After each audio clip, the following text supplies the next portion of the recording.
Okay, this is Jake from Jake Industries, and today I will hopefully be starting a new playlist called Can We Grow It?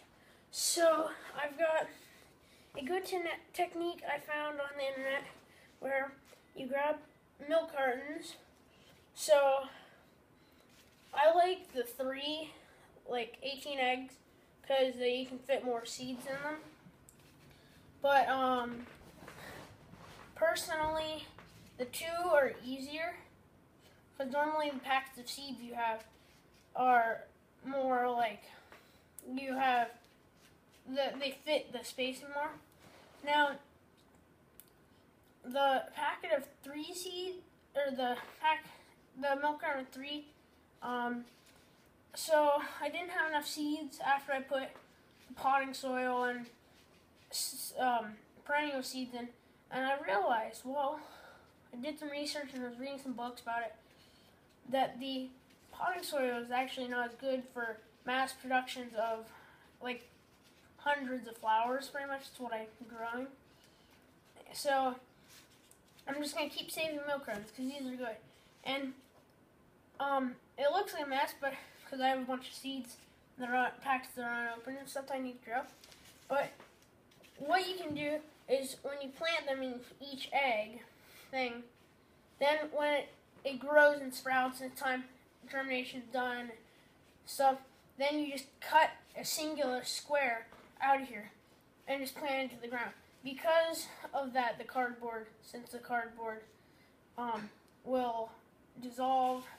Now, next I have marigold seeds because I planted perennials in one side and violas in the other.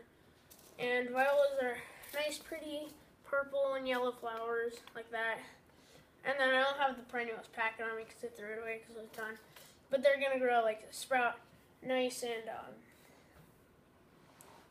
like white and yellow and purple and stuff. And I'm going to go grab some wildflower seeds real quick. I'll be right back. This packet, if you have a local agway near your house, you want to grow lots of flowers, 50,000 seeds, you only get like 30,000 or so. You don't get all the seeds because not all the huge production.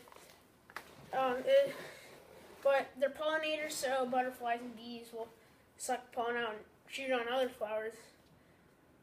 Which the bee movie is pretty accurate on that, how that works, kind of. Other than they don't have the guns that shoot the pollen out. But these would be great ones to plant here. But if you have less of them, I'd suggest just using these as a big area that you want to plant them in, because you're just going to be planting you're going to need thousands of these to plant these in. So let's get started into the planting. It was a long beginning. So if you're planting maybe a flower bed or something, like the size of a couple pots, you probably only need 40 pounds to 80 pounds of topsoil. Don't get potting soil. It doesn't ruin it, but topsoil will give it more production faster.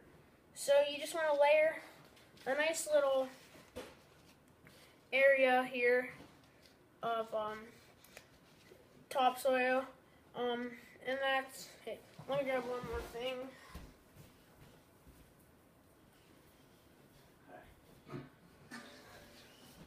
Now, this watering can is very handy to have a galvanized steel so it doesn't rust. This metal is nice because it's going to last you a lot longer than a plastic one. Because when you use plastic ones for a while, they start to crack and stuff. You let water sit on accident and you accidentally break a hole or a crack in it. But the metal ones seem like they work pretty good. They're just a little heavier. And then one more thing, and then we'll get started into flower planting.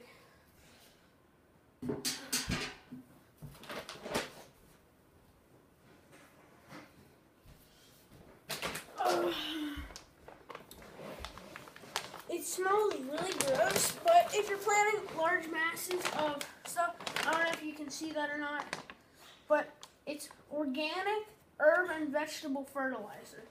And what you don't want to do with this is, I'll sit down, is, get down.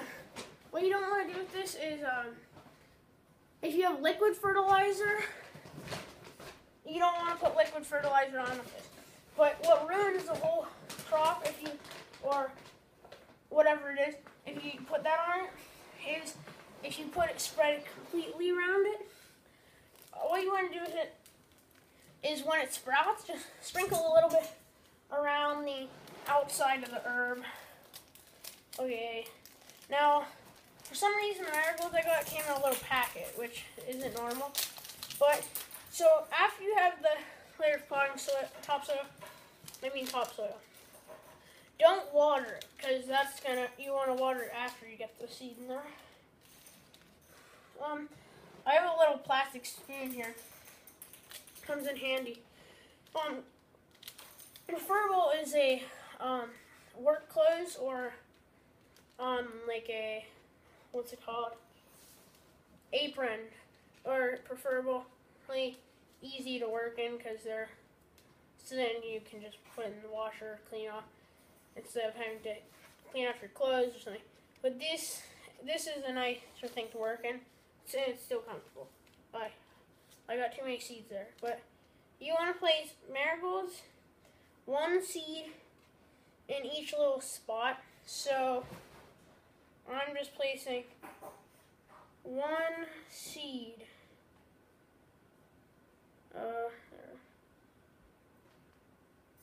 In each. And you don't really want to press these down. But the nice thing with marigolds are, in the fall, whenever your marigolds start to dry up, if you collect the bulbs off of them, they will, you can plant those bulbs on it, and they will, and the bulbs will, like, regrow. So it's kind of nice that it kind of reproduces almost. You don't have to buy another pack of marigold seeds. Now, in my next Can We Grow It video, or Can Jake Grow It, depending on what I like better,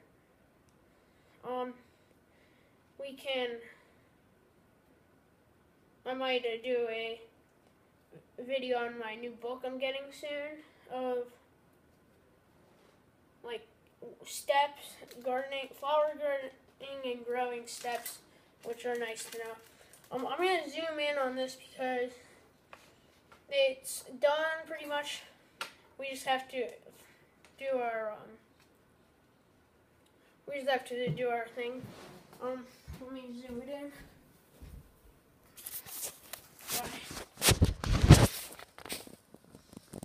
If you can see those little long sticks, and there's a couple, one or two in each normally, and they have white things. Those are helpful and handy to have. Get the camera set back up. Okay, now we've got that. You're also going to want to make sure, even if you have to pause this video and go get this stuff, make sure that you get a 40-pound bag of manure and compost. I don't know what brand I got. It's not Miracle Grow, but if your compost and manure is solid rock, has been sitting outside, because since you're planting indoors in the winter normally, so then you can get started early. Because it would be useless to just get it kind of like set up, you know, and then it's too late to, you should have planted them outdoors, because you want to plant them indoors when it's cold out, so then it's,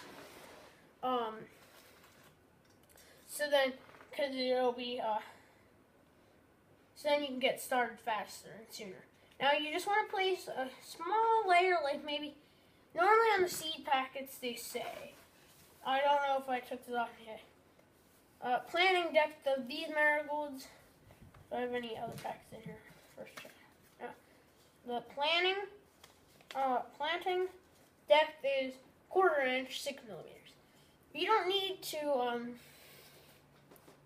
measure that really. You just kind of estimate what 1/4 inch is, and then so if you put 1/4 inch underneath of them, you pretty much just put 1/4 inch of topsoil on top of them, and use your spoon then to push down the potting soil on top. So, because you need space, you don't want to fill it up too much because if you need space still for your manure and compost. Now, it's a general brand of, if you have any general brand really, like no generic manure and compost, it should smell pretty nice. Like, it smells fine, like nothing.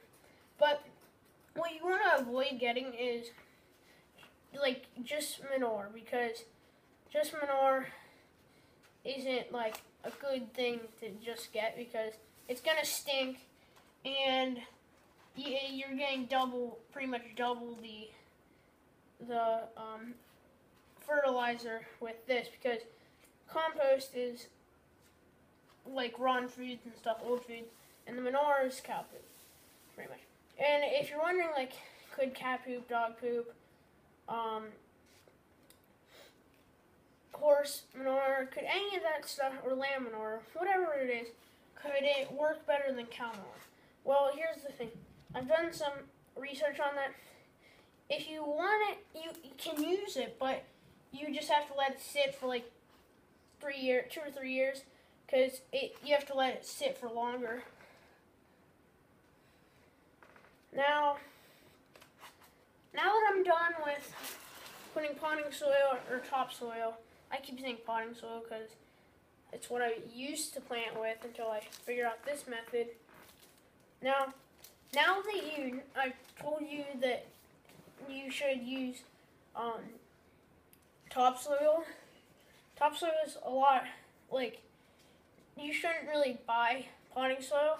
The only reason you buy potting soil is if you're making a flower bed, because flower beds, that's good to use for flower beds.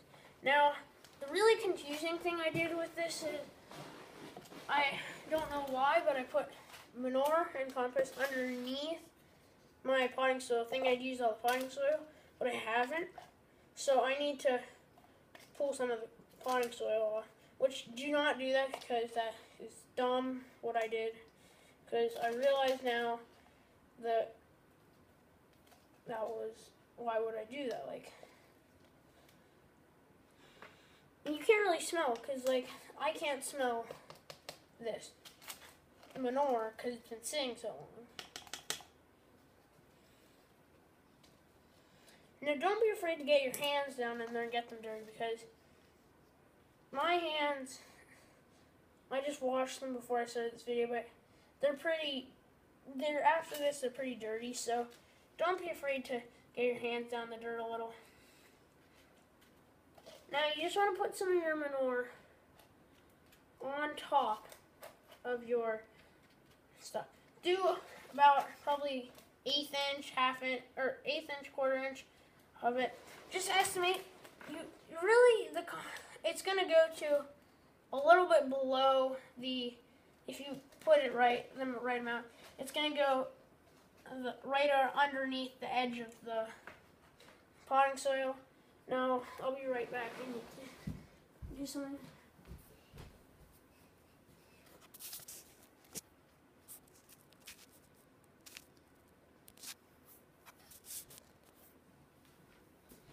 Alright. Just a few tweaks on and adjustments on the camera. Now, here's the thing. If you find sticks, like I find little logs, just leave them in there, or like pieces of mulch in there, mix in there. Here's a big no-no. Like, you do not want to do this whenever you are planting large masses of flowers. Don't throw a bunch of mulch in there. You're just wasting your money, or if you're making it, you're wasting your time. If you're gonna make flower beds, just around your house, make it look nice, I suggest using mulch. But colored mulch isn't really ever the best to get because it just pretty much just makes like it'll spread into the dirt and make it kind of weird. But like if you get plain mulch, that stuff it looks nice normally. Now if you're gonna put mulch anywhere near your driveway, I suggest putting barriers. Like so then, because I put mulch and our bus drove over my mulch and part of my grass and like ruined part of my yard, just like a couple inches, but it was like the nice mowed, weed-eated, like grass. It was like the only part of my yard that was nice looking. But yeah, that was kind of disappointing. But like, you should put some barriers, so it's not the grass and dirt's not and mulch isn't coming onto the driveway. It keeps it cleaner. But like, nice aluminum tin, colored, whatever, like little lines are nice looking. Or like they're not only used for putting around your driveway. If you're going to you can put them from like if you're doing where you have mulch against like your house with flowers or something, and you have grass next to it that you mow and cut. I would highly suggest not just letting the mulch kind of ease into the grass, because you're going to be hitting that stuff. And I have a piece of paper somewhere. Let me grab it right behind me. Oh, my hand. Let's see. Okay, here. Landscaping fun fact. Did you know? You don't have to comment. If you want to, you can. Did you know that that's not the correct one. Crap, where is it?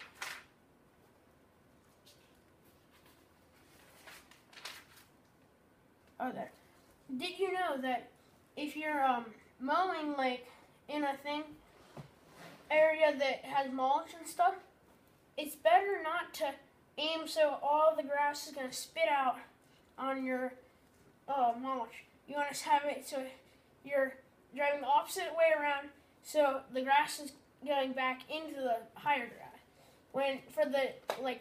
For 3, normally it only takes 2, but to be safe, because some mowers cut faster than others, go 3 rows around it. I'm going to just put this away. Now, I don't know if you can see, but I'm going to zoom in to this on what it's supposed to look like.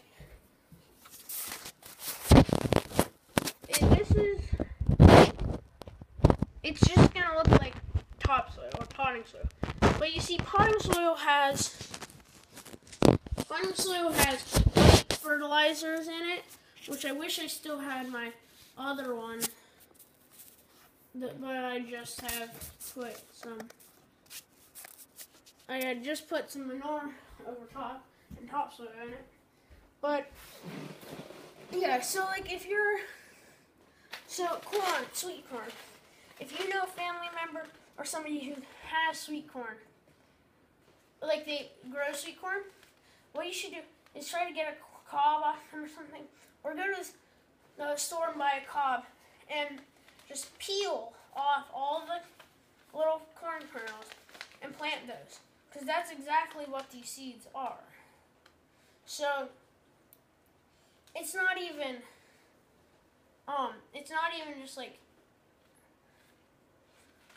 just like seeds. Like, it's not like my marigold seeds that I have here that are little sticks, pretty much.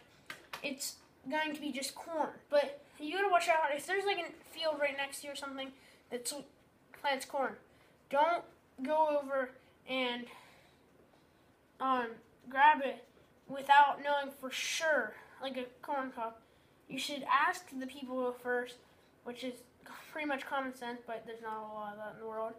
You should ask them if you could take like a cob or something, and ask them if it's sweet corn or corn for feeding animals, because unless you want to plant corn for feeding animals, but the sweet corn you eat. So that's plus.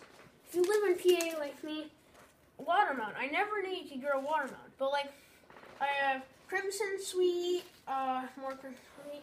Charleston gray is another watermelon you can grow here. Normally on the back, like this one here doesn't have time zones or time zones to planting. I'll show you one of these. Like which ones? They're both the same. So.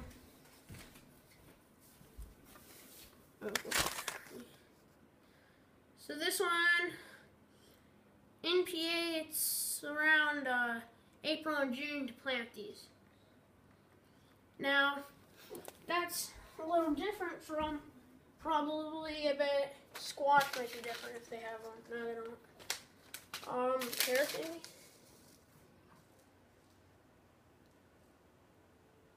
I mean, some parts of it might be of these. I think they're mostly the same.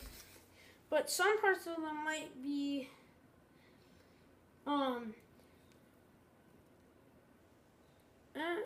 wait, March and June. Oh, whoops.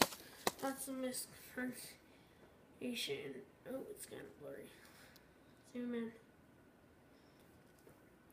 If you can see that, there's pink is March and June, and April is April and June. I don't know if that's the same with every one, but you should definitely check, even if you're absolutely positive that even if you're absolutely positive that that it's a like March and June, you should still check because you might find out maybe it's April and June. So that's it for this video of planting indoors for Kenji. Grow it. Don't forget to subscribe, like the video. Let's see if we can get this video to 10 likes. Also, if I can get up to 20 subscribers, which I'm at 18 right now, I will do a 20 subscriber special on whatever you guys would like in the comment section below. Yeah, we just need 2 more subscribers. And recommend my channel and these videos to your friends that are interested in gardening and other videos that I have. Check out my other videos. And that's it for this video. See you next time on Jake Industries.